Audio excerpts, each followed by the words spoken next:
Good morning, everybody, or afternoon, I guess, depending on where you are. It is, technically afternoon where I am in Phoenix, Arizona. Welcome to Defying Expectations Over 60. This is my 11th episode. And what I do in this live stream or podcast, whatever you want to call it, is I talk to men and women over the age of 60 who are still making an impact in the world with their work, with their voice, with what they bring to themselves and others. And today, I'm really excited to introduce you to a new friend of mine, Geoffory Tyson.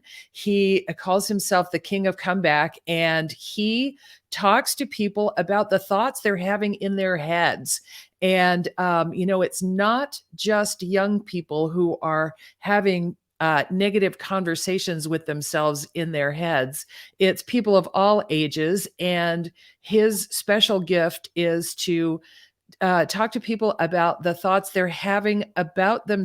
They're telling themselves about themselves. So I love that idea. And I want to introduce Mr. Geoff Tyson. And Geoff, why don't you introduce yourself a little bit further? Sure. First of all, thank you for having me as a guest on your show. I love the Defying Expectations. That's been my life's journey. So I really appreciate that. And as you mentioned, my name is Geoff Tyson, and I'm kind of known as the King of Comeback. I got that name from just defying the odds all throughout my life, from a little boy to an adult. And what I'm doing recently is, I'm in the real estate business, and I'm kind of known as the King of Rehabs. Okay. Generating millions of dollars a year in revenue in that business, Suki. But now, because of COVID, I'm able to share my message on a global basis and tell people the gifts that they possess between their ears. Changing the message, right? Changing the message, because as a child, I grew up one of those kids that everybody around me told me all the things I couldn't do. I wasn't worthy and all that. But my parents, man, thank goodness for them, Suki. They said, no, son, you can be and do whatever you want to do. Believe in yourself. That wasn't easy. They said it, but I'm like, not easy. Not easy. Oh, man. Thanks. I need help right now. Yeah. Don't you find sometimes that we collect evidence that we aren't enough, that we aren't worthy of success or whatever it is that we have? And that collection for me was at an early age. And it was for people, like older cousins and people that are supposed to love you and protect you, right? And they were the ones that poured that in me. And for a long time, Suki, I struggled with that. Even as an athlete, I grew up a little bit. I could see myself playing in the NFL, and people told me that. But that message still carried on, and it led me down some dark paths, and I'm sure I'm not the only one that found relief in alcohol, found relief in, as Bill Clinton said, I never did smoke that marijuana. Never did inhale. That's right. So, but it just, man, boy. But today's message is a little different. Yeah. And it's about defying the expectations through practice. Yep. Yeah. And so how do you do that? So what is your as you practice this, what does that look like? Well, as an athlete, I learned a couple of things about overcoming adversities, right? And injury and conditioning. And I set a goal, first of all. And then I began to carry those practices into my personal life and self-development. One of my mentors told me a long time ago, said, Geoff, you want to change the message about yourself in your head, begin to pour in different things. So he said, read 15 minutes a day.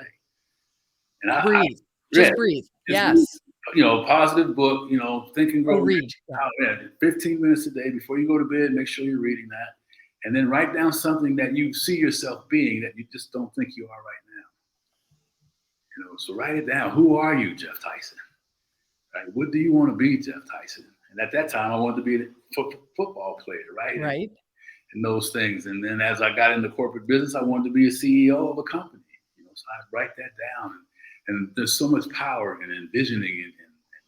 And I was an athlete, so I knew it wasn't going to be easy, and it was going to struggle about that. But man, just those two things will help me turn around some things instantly.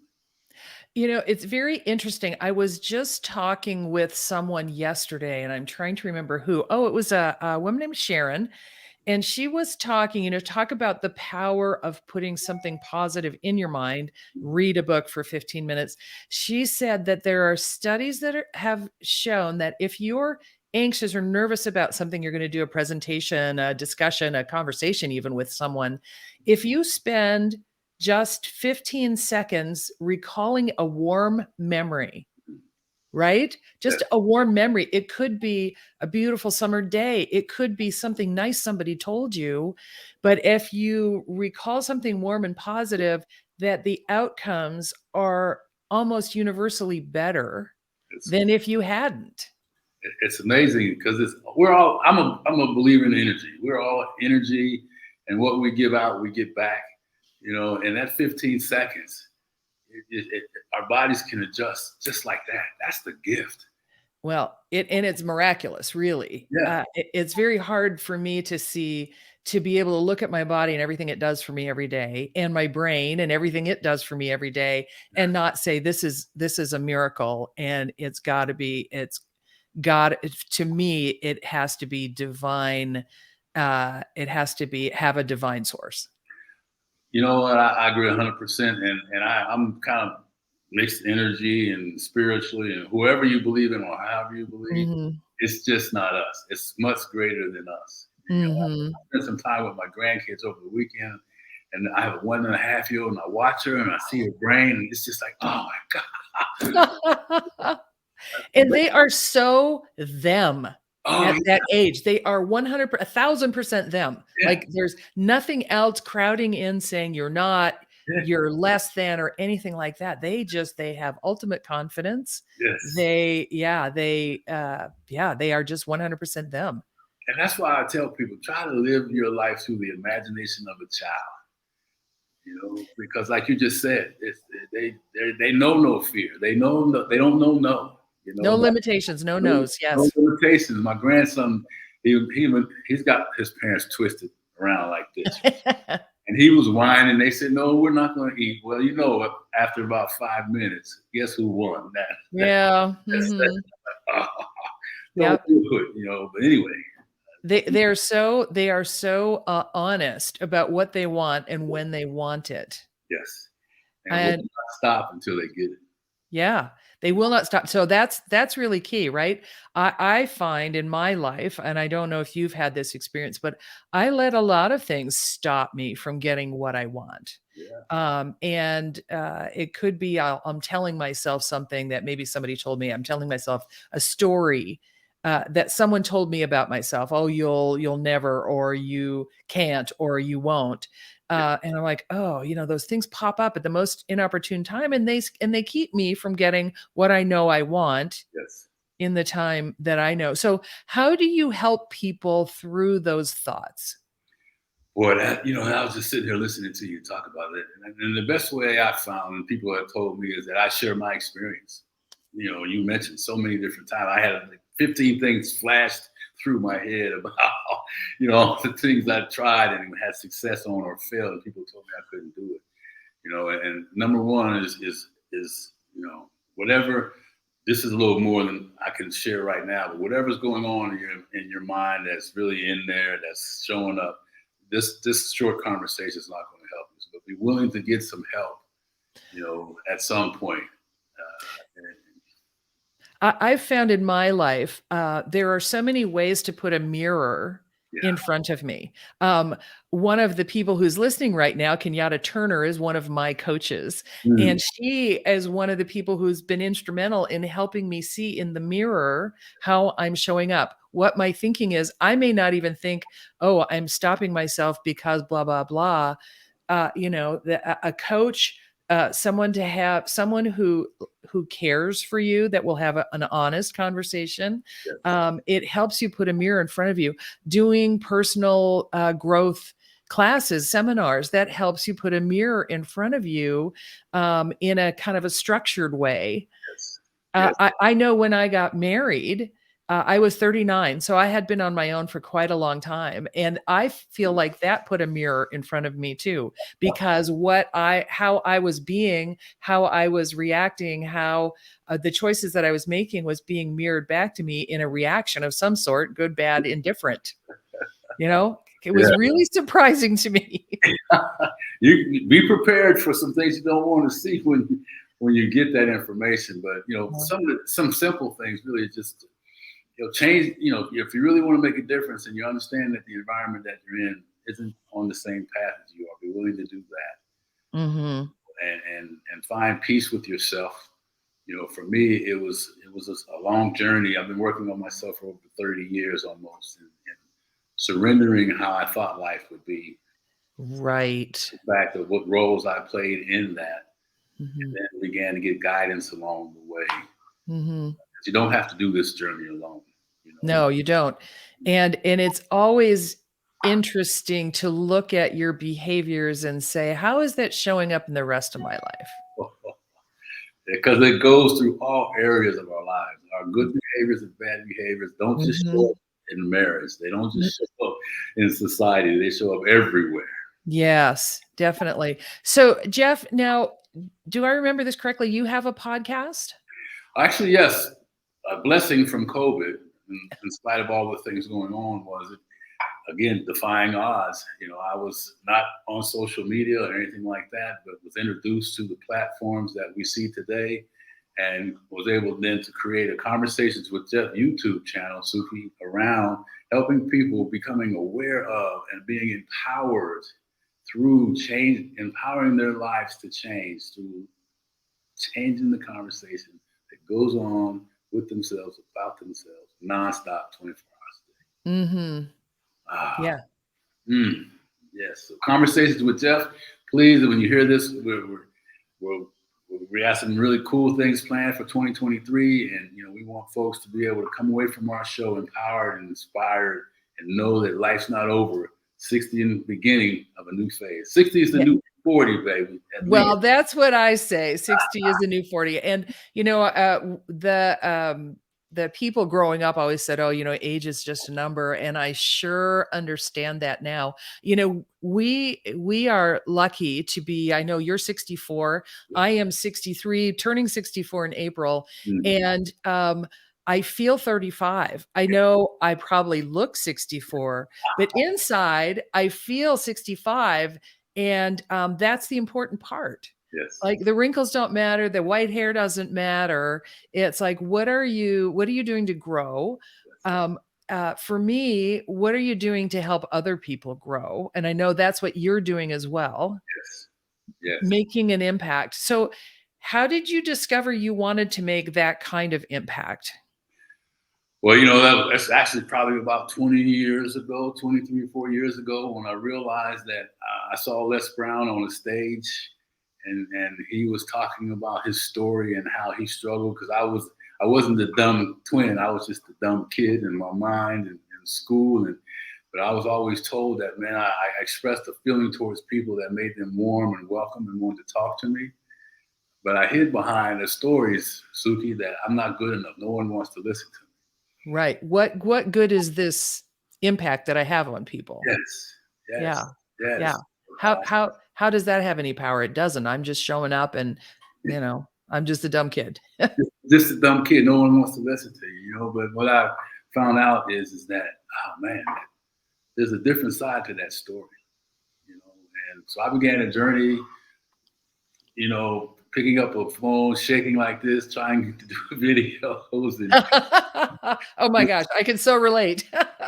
I'm gonna do a series of all the bloopers, Suki, that I've had, so people can understand. It's just showing up, facing that fear head on. Do something every day that scares you. Oh man. Do the thing that you don't want to do first, because that's the most important thing. And it gives you the evidence that you can, and you are, and you will. Yes. Yes. It's all about the evidence. Mm-hmm. And so I don't know if I answered your question or not. Yeah, you did. So, and when you say it's all about the evidence, we're, I think I mentioned it earlier, we are always collecting evidence that we're not. Yes. And one of the things that I'm learning right now, I'm in a 90-day goal setting program, and I tend to gloss over my wins.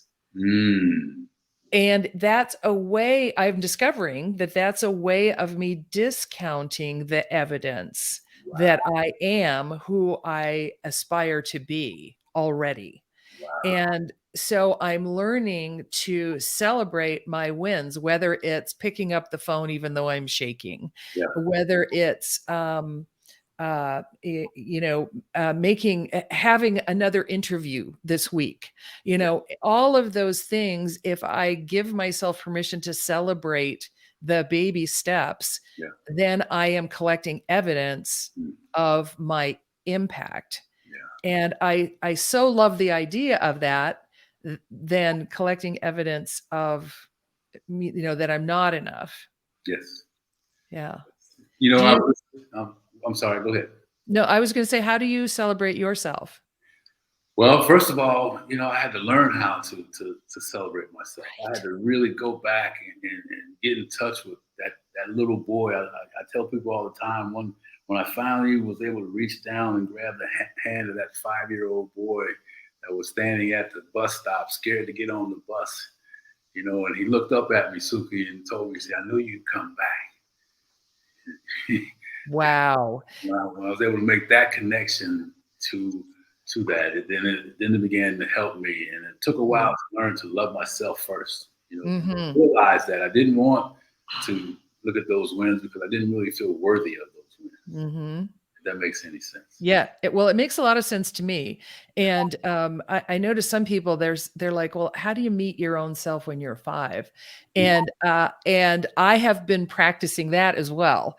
I've been practicing just closing my eyes, taking a deep breath and settling in and seeing myself when I was 5 years old and 6 years old. And I'm very tall. I'm almost 6 feet tall, and I was very tall as a kid. And so I see this skinny girl sitting on a chair with arms and legs kind of everywhere, and it's like, who who couldn't appreciate that? Yeah. you know so I've practiced looking at myself and realizing that regardless of what I do and what I have, that who I am, who I'm being, perhaps, is worthy, Yes. is just by showing up. Just by showing up, and finding some surrender. You That's know, a really good word. What does that mean to you? Ooh, for me, it was like I give. It used to for a long time. It was a word of weakness.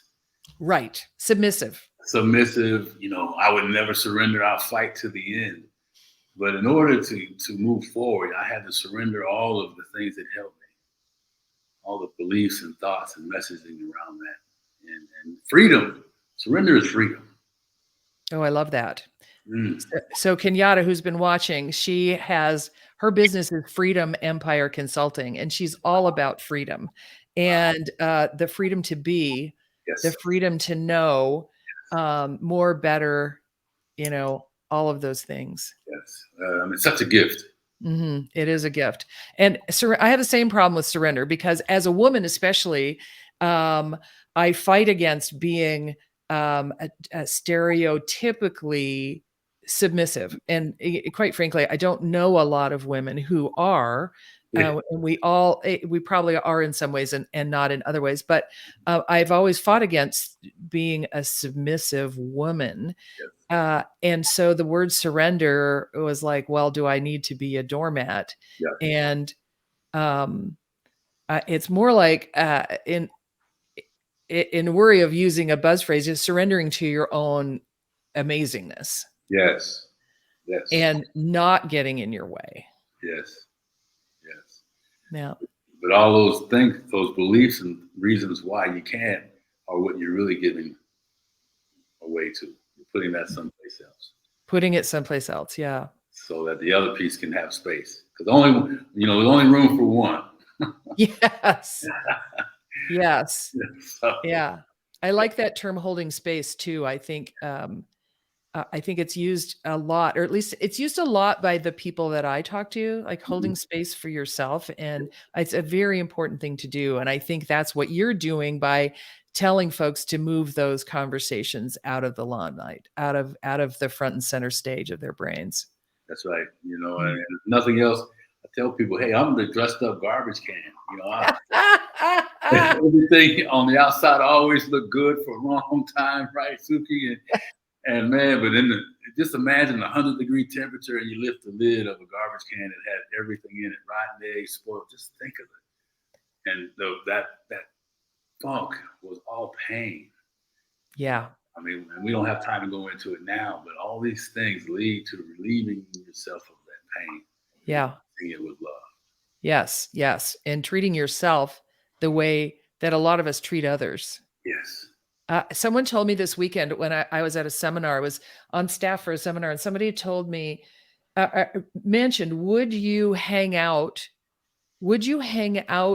with someone who spoke to you the way you speak to yourself? Mm.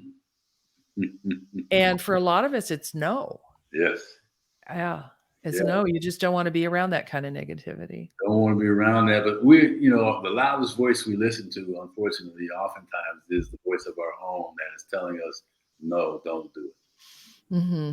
And my mentor says all the time, the greatest sales job you need to do every day, Jeff, is on yourself. Yep. Yep. You need to enroll yourself in your greatness every day. Enroll yourself in your greatness every day and connect with wonderful people like yourself. Yeah. That are out there doing the same thing. Yep. Yep. Well, I am so glad that you were able to make time to be on Defying Expectations Over 60 today. Remind people where they can, what the name of your podcast, because the beauty of a podcast or something that exists virtually is you can go binge listen. Yes. Right. So you can go back if you resonate with anything that Geoffory said today, you can go back and listen to his podcasts like all in a row and find out, what he's sharing. Yeah, that'd be great. It's actually Conversations with Jeff YouTube channel, Conversations with Geoffory Tyson. Okay. Jeff with a G, right? And an O-R-Y. O-R-Y. Thank you very much. That is not a typo. It's not a typo. And that whole name is another conversation we need to have, boy. For a while, I had to fight for that name, but I love it today. Yep. Conversations with Jeff Tyson, or my email, jeffctyson@gmail.com. That's love perfect. to hear from you. Thank you again for the opportunity. I've had a lot of fun. Yeah, I know that we've got so much in common about the things that we're studying and learning. I know that we will be in touch more often. So thank you for being here. I will put Jeff's information and how to contact him and his YouTube channel in the comments on let's see, YouTube, LinkedIn, and Facebook, which is where we're live now. And if you're listening live, I'd love to see a hashtag live. And if you're listening on replay, a hashtag replay, just so that I can know that you're there, and Geoffory can see you too. And thank you again, Jeff, for being on this show, and keep up the great work. Thank you. You do the same. Look forward to having you on the show. So be sure and follow her. Oh, yeah, right. That's exactly right. So I'm going to be on Conversations with Jeff. We don't have a date yet, but we're going to do it. That's exactly right. Looking forward to it, Suki. Thank you so much. Thanks, Jeff. Yeah. Have a great day. You too. Bye now. Bye.